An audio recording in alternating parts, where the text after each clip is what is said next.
A interpretação clássica do glicogênio como um combustível determinante do desempenho em endurance foi construída a partir de uma leitura predominantemente quantitativa do conteúdo muscular total e da suposição de que sua depressão levaria inevitavelmente a uma falência energética periférica. Embora esse modelo tenha sido historicamente influente, ele se mostra insuficiente à luz de evidências contemporâneas provenientes da biologia celular, da fisiologia e da nutrição. Uma análise integrada desses níveis revela que o glicogênio deve ser compreendido não como um reservatório homogêneo de energia, mas como uma infraestrutura metabólica altamente organizada, cuja função emerge da compartimentalização celular, subcelular, da integração entre tecidos e do controle neural do esforço prolongado. Do ponto de vista evolutivo, o glicogênio representa uma inovação bioquímica ancestral conservada desde os primórdios da vida metabólica complexa.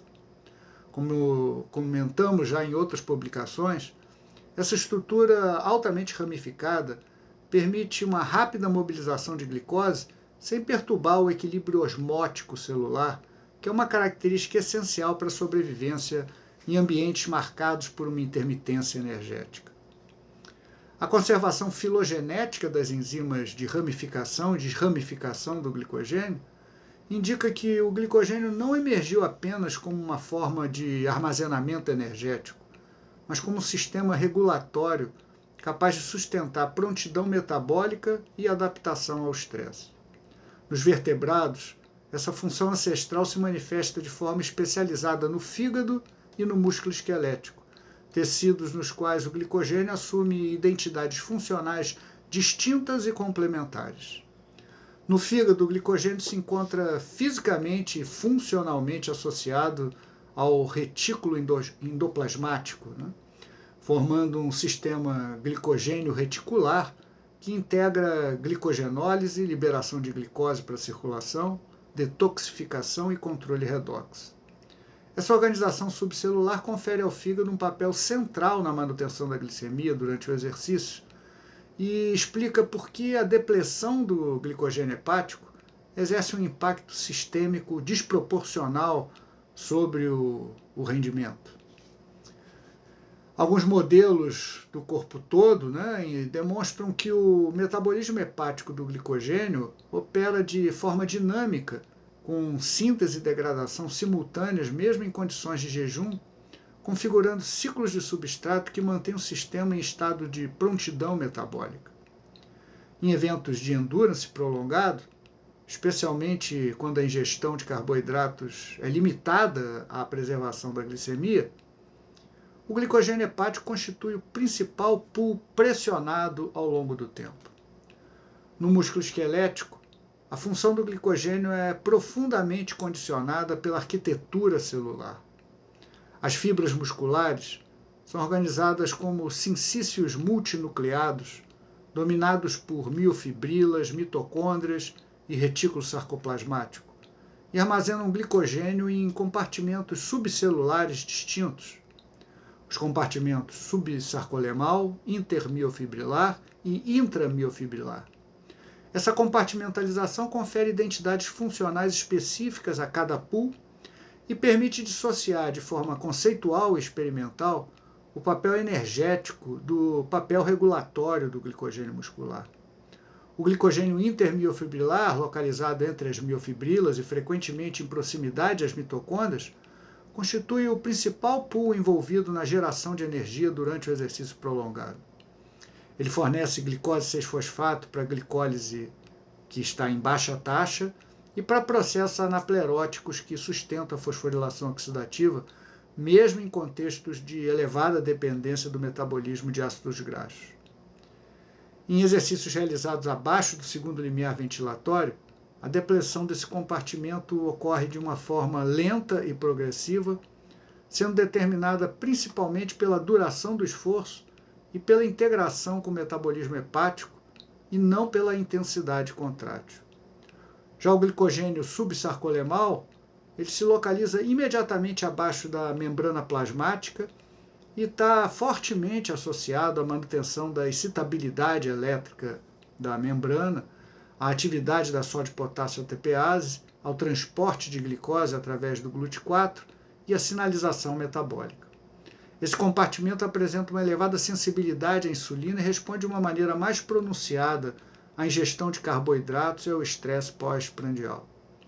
Embora possa contribuir indiretamente para as vias citosólicas associadas ao estado redox, sua depressão durante o endurance prolongado abaixo do limiar do lactato, o segundo, ocorre de forma liberada e tardia, refletindo estresse iônico cumulativo mais do que demanda energética direta.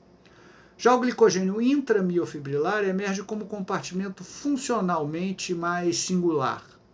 Localizado no interior das miofibrilas, em íntima proximidade com o retículo sarcoplasmático e também com os receptores de rianodina, esse pool exerce um papel regulatório direto sobre o acoplamento excitação-contração. Evidências experimentais demonstram que a depressão seletiva do glicogênio intramiofibrilar compromete a amplitude e a velocidade dos transientes de cálcio, reduzindo a eficiência da formação de pontes cruzadas e a produção de força, mesmo na ausência de depressão crítica de ATP ou colapso energético global. Dessa forma, a queda de potência contrátil observada em determinadas condições não decorre de falência metabólica, mas da perda funcional de microdomínios estrategicamente posicionados para sustentar a mecânica da contração. Essa distinção se torna particularmente clara quando se analisa o comportamento do músculo durante situações específicas de provas em esportes de endurance, como o ciclismo de estrada, por exemplo. Em etapas longas, realizadas majoritariamente abaixo do segundo limiar ventilatório, o metabolismo lipídico sustenta a maior parte do trabalho mecânico e o glicogênio intramiofibrilar tende a ser preservado. No entanto, em momentos táticos como fugas, ataques curtos, acelerações para responder a mudanças de ritmo, ou mesmo subidas decisivas e sprints intermediários, impõem-se demandas mecânicas abruptas, como uma elevação súbita da frequência da liberação de cálcio e um maior recrutamento de fibras do tipo 2. Nessas situações, mesmo que breves, o glicogênio intramiofibrilar passa a ser criticamente envolvido, já que sua integridade é necessária para sustentar a potência contrátil e a eficiência do acoplamento excitação-contração. A perda funcional desse compartimento acumulado ao longo de múltiplos ataques ou esforços repetidos de alta intensidade ajuda a explicar por que um ciclista pode manter potência média elevada ao longo de horas, mas falhar em responder a um ataque decisivo no final da prova, apesar de níveis globais de glicogênio muscular ainda serem detectáveis.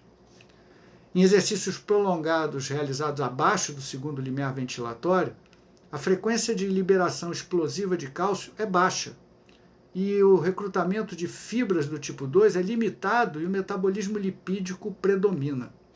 Nessas condições, a depressão ocorre prioritariamente no glicogênio hepático e, em menor grau, no glicogênio intermiofibrilar muscular, enquanto o glicogênio intramiofibrilar permanece relativamente preservado. Esse padrão explica por que atletas conseguem sustentar esforços de 4 ou 8 horas com uma manutenção relativa da qualidade contrátil desde que a glicemia seja preservada. E por que a interrupção do exercício não é acompanhada por rigor muscular ou sinais de crise energética periférica. Nesse contexto, a ingestão de carboidratos durante o exercício exerce um papel predominantemente regulatório. Pequenas quantidades de carboidrato parecem suficientes para preservar a glicemia, reduzir a glicogenólise hepática e proteger o sistema nervoso central contra a hipoglicemia induzida pelo exercício. Já a ingestão excessiva de carboidratos pode, por outro lado, suprimir a oxidação de ácidos graxos por mecanismos hormonais e acelerar a degradação do glicogênio muscular, contrariando a noção clássica de poupança de glicogênio. O endurance, então, é sustentado primariamente pelo metabolismo de ácidos graxos, enquanto o carboidrato atua como um modulador sistêmico da integração metabólica. A centralidade da glicemia e do controle neural do esforço fornece a base para compreender por que a depleção do glicogênio muscular total não se configura como um fator limitante primário do endurance.